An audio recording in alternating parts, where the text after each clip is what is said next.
Hello guys, in today's video, I'm gonna show you how to delete your junk mail in your Outlook account.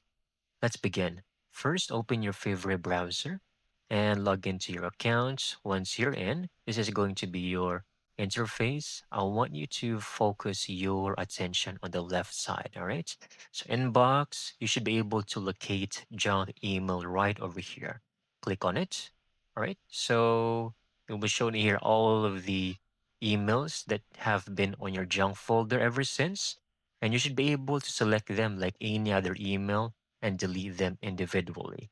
Or you can select over here to delete them. Okay.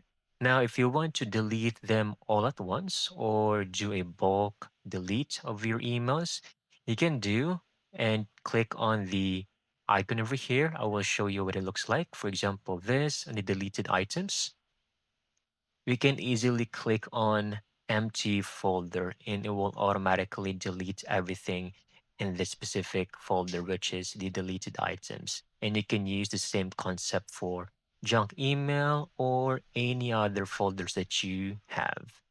And that's it. Thank you so much for watching. I hope you found this video very helpful.